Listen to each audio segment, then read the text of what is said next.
What's up guys, welcome back. Today we're going to take a deep dive into two of the best shoot 'em up game collections ever released. Last week I received two review codes for the Darius Cozmic Collections for Nintendo Switch. One for the arcade edition and one for the home console edition. And I've been playing these over and over again, recording as I went and tweeted out quite a few, and I am psyched to share this review with you guys. We're going to have a look at single screen arcade cabinet releases, double screen arcade cabinet releases, and even arcade cabinets which featured 3 screens perfectly, seamlessly lined up together. And following that, we're going to take a look at the Darius games released on home consoles, starting with the Sega Mega Drive, following the Sega Genesis, even the Sega Master System, the Super Famicom, the Super NES, and yes, even NEC's PC Engine. There is so much goodness in this review, and if you're a fan of shoot 'em ups or shmups, you better strap yourself in for this one, because here we go. The Darius series has been developed and published by legendary game company Taito. In essence, Darius games are shoot 'em ups or shmups based on marine ecology. Some of the most distinguishing elements for every game in this series is the 8-way control scheme, animated parallax scrolling backgrounds, an overwhelming number of power-ups, enemies which fly and shoot at you relentlessly, non-linear progression, and multiple game endings. Let's start with the arcade collection. In the main menu we see 7 games listed: replay mode, manuals, and a credits roll. The 7 games, however, can be roughly brought back to 3, as some of them are different versions of the same game, but in all fairness, some of these differences are quite extensive.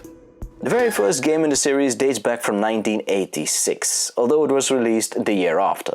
It still stands out to this very day for its unique arcade cabinet design, featuring 3 screens, 2 at the bottom and 1 on the top, effectively using mirrors in order to achieve a near seamless triple-sized screen. Another unique feature was the placement of this speaker underneath the player's seat, called Body Sonic. You'll find this term in the options menu, controlling the level of the HD rumble for your Nintendo Switch. In the game, you pilot the spaceship called Silver Hawk as you navigate the wondrous surroundings, blasting apart every enemy in sight, picking up power-ups as you make your way to the boss at the end of the level. The levels, or zones, have an alphabetically named prefix, and once you have finished a zone, you have the option to select the next one. In this way, you can weave your very own path to the finish, if you manage to stay alive long enough. When starting the game, you can select to play the normal mode or play the so-called training mode, which allows you to turn on all of the upgrades as you see fit, and even freely select the zone to start from. There's nothing quite like starting a run in the very first level though, it just feels so good. The environment is gorgeously designed, the music nothing short of brilliant and catchy, and the controls are greatly executed. The parallax scrolling, something which only gets better over time, is very nicely done, and the enemies have plenty of variety. If you hop over to the options menu, you can turn on the smoothing effect, scan lines, background art, or even the divisions between the arcade cabinet screens. What's more, you can turn on or off all or one of these screen widgets, which not only help in fleshing out this screen, but also give valuable information about your ship, the boss's weak points and HP, zone layout, etc. I really like that option though of enabling screen divisions, as that gives you a chance to experience the genuine arcade cabinet without becoming distracting. Really neat.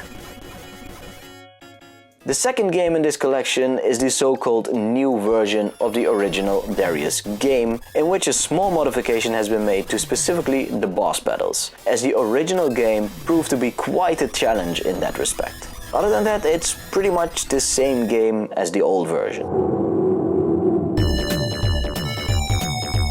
The Darius Extra version received some more in-depth modifications. The development team had tweaked this and that in order to get a more enjoyable experience by making the overall difficulty more balanced. This made it easier for first-time comers, but at the same time provided an extra challenge for anyone able to make it into the second half of the game, assuming players to be able to stay alive long enough so as to stack up the collected power-ups. And to be honest, if you do happen to lose them, it is going to be a hard bargain for sure, as dying will reset all of your power-ups, whilst your enemies are getting ever stronger. 2 years after the original arcade cabinet made waves in the arcade halls, Darius 2 was released. This time the cabinet consisted of two screens seamlessly pieced together. The result of this was not only a lower production cost on the hardware, but also much bigger sprites for the player to feast their eyes on. Although at a later stage a 3-screen version was released so that original Darius cabinets could be installed with Darius 2 as well. Unfortunately, that version didn't make it to this collection. Other than upgraded visuals and audio, your spaceship can and must in some cases change directions during boss battles, which is surprisingly neat as bosses can appear from virtually any side of the screen as a result. When the cabinet was released overseas, it not only underwent some hardware changes, but also received a brand new name, Sagaya. Me personally prefer this version of Darius 2, as the levels are shortened and boss battles are made somewhat easier as the bosses have reduced health or hit points. In the Japanese versions, you could be firing for several minutes at the same boss before he eventually dies, something which has been greatly altered for the Western version. Have a look. The flip side of these changes is that the levels themselves were made harder, and quite much so, but it is still an absolute thrill to go about them. An even better version of Darius 2 is Sagaya version 2. The original arcade cabinet for this release is extremely rare, making it a very valuable addition to this collection. On the surface, it doesn't look or feel all that different, but trust me, once you get in that pilot seat of your Silver Hawk, you start to feel it with each and every enemy you take down. Oh, and by the way, don't forget to use those save states every now and then, included in every game in this collection. Super handy.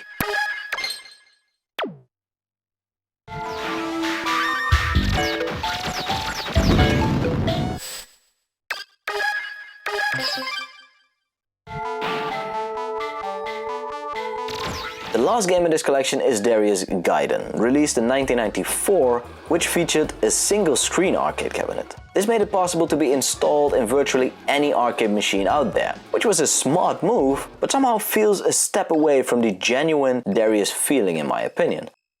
Released some 5 years after Darius 2, the graphics and audio have been revamped drastically. This is also by far the most in-your-face experience, on the one hand because of a single screen bringing everything much closer up, but also because of the new ability of being able to drop black hole bombs. I mean, check it out! It also features some cool boss transformations.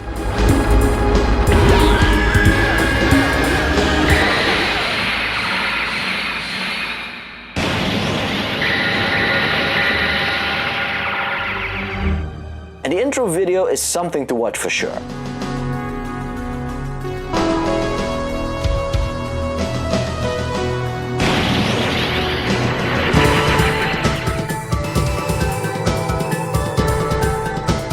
All in all, Darius Gaiden is a solid entry in the series, potentially the most chaotic and difficult one, but with plenty of replay value for sure. A game which should have been part of this collection is the fourth and last installment in the arcade scene, G Darius, featuring 3D graphics. Perhaps the focus for this collection is on the 2D games, but come on, if you put a collection like this out there, let it be a complete one. In the replay mode, you can revisit your saved runs from every game in the series. It's done in a very nice manner, giving you full control over the replay speed. You can jump back and forth, allowing you to analyze in great detail some of your most amazing moves, as well as study those tricky parts you need some additional work on. The Darius Cozmic Collection Console Edition is a work of art. A genuine tour de force across some of the most iconic gaming consoles out there. 9 games have made it to the final cut, all of them based off the original arcade releases in some way or another. The first game in the collection is Darius 2 for the Sega Mega Drive, featuring 2 modes, the normal mode and the special mode, the latter of which sports shortened levels, but none the easier. Although the game had been completely reworked for the Sega console, it is a very faithful production of the arcade release, and anyone capable of making their way through the arcade game should be all the happier for Taito to have made available the same game without having to pour in countless quarters. The second game in the series doesn't bring much new to the table, as it is the Western version of Darius 2, this time for the Sega Genesis. Apart from disabling some cheats for this version, for reasons unknown to me, it is Darius 2, as good as any. But a very special game in this collection is Sagaya for the Sega Master System. The reason being is that it is an 8-bit rendition of an arcade legend at the time that 16-bit systems became the standard. What an incredible effort! Even in this extremely limited, by comparison, palette, it is still a very playable game and in every sense of the word, Darius A to Z. Even though they poured in such details as the moving backgrounds, no matter how many enemies flood the screen and bullets come whizzing by, there's hardly any slowdown, if any at all. It may not look like it, but this is perhaps the most amazing port of a Darius game yet. The Super Famicom received a brand new Darius game in Darius Twin back in 1991.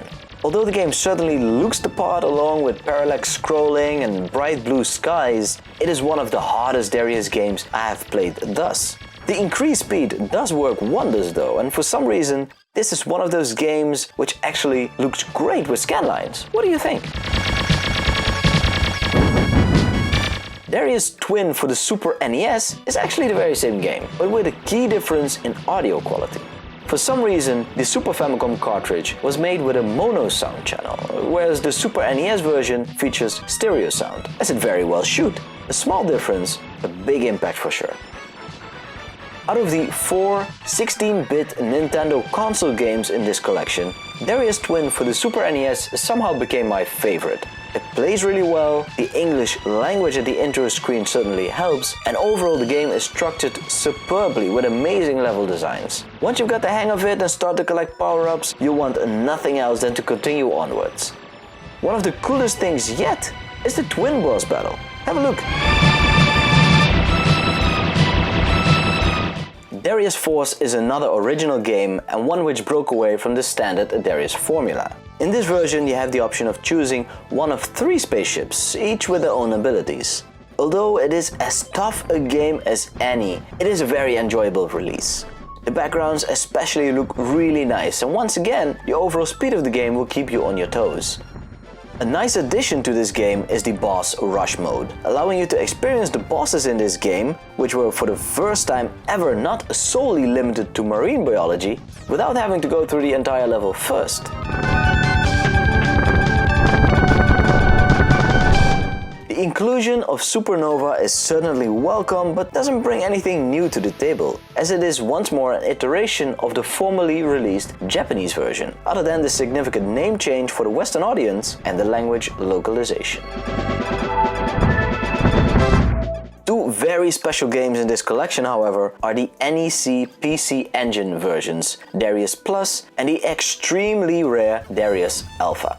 The latter features 4 modes, a normal mode, score attack, time attack and 4-minute time trial. One of the most significant aspects of this game is that it is not only a horizontally scrolling game, but the camera moves up and down as well, following your spaceship as you go. Perhaps the best way to start this game is the time attack mode, as it gives you an unlimited number of lives, allowing you to face off against a plethora of bosses within the shortest amount of time. As this game never got an official retail release, it is amazing to see it being included in this collection for everyone to enjoy. Darius Plus is one of my favorite games in this collection, a reworking of the original Darius arcade cabinet release, and remarkably done so. It is a reliving of the arcade version, but somewhat beefed up, with a higher speed, bigger sprites, and just like with Darius Alpha, you even have the option of turning off the PC Engine's Super Graphics chip, something unique to the PC Engine versions.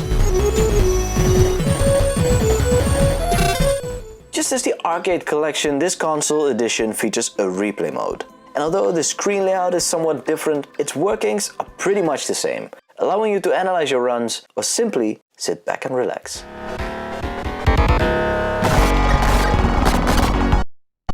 For both of the collections, the manuals in contrast are a miss, unfortunately.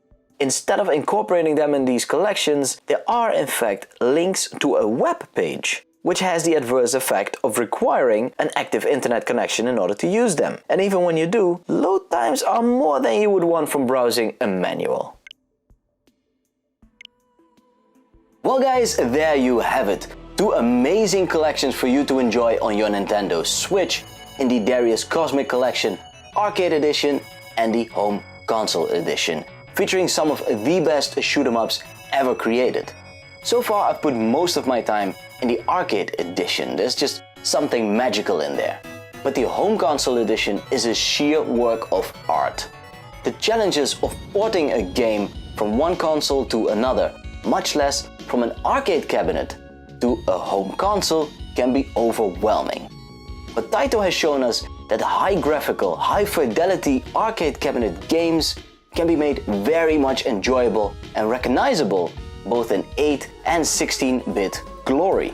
And this is nothing short of amazing, and the emulation quality of the games in these collections has been handled very, very well. On the flip side, they kind of missed the ball with the manual specifically, and it's a shame not to see G. Darius being included in this collection. And personally, in these kind of collections, I always look for something extra, like a developer interview or some behind the scenes or additional artwork for you to enjoy. Maybe even a music gallery, so you can just browse through these songs. They missed out on those kind of things. But hey, all in all, these are 2 amazing collections that you definitely shouldn't sleep over if you're a fan of the genre. They do set you back quite a lot of money, but they're absolutely worth it. And with that guys, I am signing off. Be sure to drop a comment in this section down below what you think of these collections. And I'm really curious to find out if any of you have played any of the Darius games on the arcade machines, or maybe I have them still on your retro gaming consoles. And be sure to hit the like button if you have enjoyed this review, subscribe to the channel if you're new here, and I will see you next time.